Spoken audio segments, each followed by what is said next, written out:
पूरे 8 साल बाद आरती के भाई को आखिरकार ये पता चला कि उसकी बहन कहीं खुशहाल जीवन नहीं जी रही है, बल्कि उसका कत्ल कर दिया गया है। और आरती का कातिल कोई और नहीं बल्कि उसका वही प्रेमी था जिसने आरती को जीवन भर खुश रखने की कसम खाई थी।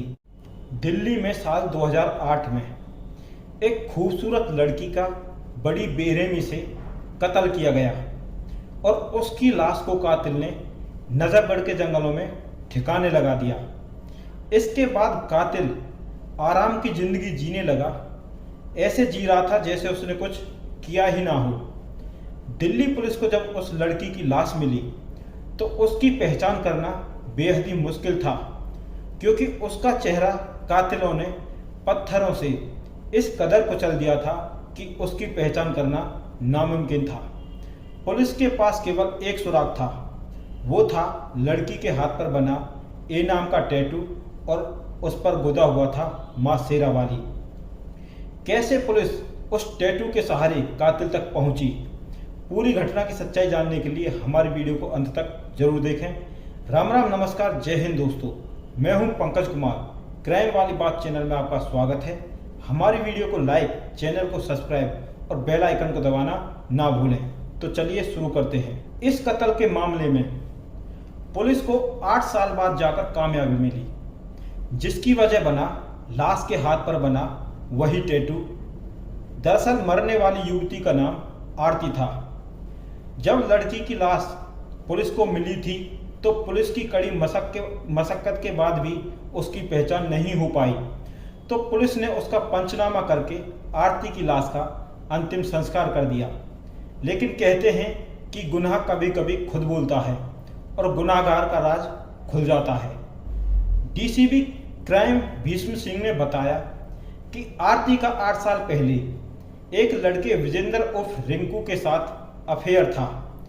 दोनों सुल्तानपुरी इलाके में साथ साथ रहते थे और दोनों के परिवार वाले भी इस रिश्ते से खुश थे। मगर आए दिन होने वाले पारिवारिक झगड़े और पैसे की तंगी से विजय को इतना गुस्सैल बना दिया था कि उसने अपने साथी राहुल के साथ मिलकर आरती के कत्ल की साजिश रच डाली और 2008 में उन दोनों ने मिलकर आरती को चाकुओं से गोदकर मार डाला और उसकी लाश को नजफगढ़ के जंगलों में फेंक दिया और उसके चेहरे को पत्थरों से इस कदर कुचल दिया कि उसकी पहचान ना हो सके। विजेंद्र को पता था कि आरती की गुमशुदगी की रिपोर्ट उसके घर वाले पुलिस को जरूर करेंगे, इसलिए उसने एक और साजिश रची। उसने आरती के घर एक लेटर पोस्ट करवाया। आरती के घर वालों ने उस खत को खोला तो उसमें साइन भी आरती के ही थे। खत में आरती की तरफ से लिखा था कि वह एकदम ठीक है, उसे ढूंढने की कोशिश ना करें। उसने एक वकील के लड़के से शादी कर ली है और वह उस लड़के के साथ बहुत खुश है। उसने जो विजेंद्र के बारे में सोचा था, विजेंद्र वैसा नहीं निकला और इसलिए मैंने विजेंद्र को छोड़ने का फैसला कर लिया। दरअसल ये खत भी विजेंद्र ने ही लिखा था, जिसका मकसद था कि आरती के घर वाले आरती की तलाश न करें और उसके कत्ल का राज हमेशा के लिए दफन हो जाए। लेकिन क्राइम ब्रांच की कड़ी तफ्तीश में आरती के हाथ पर बने ए नाम के टैटू ने पुलिस को कातिल तक पहुंचा दिया।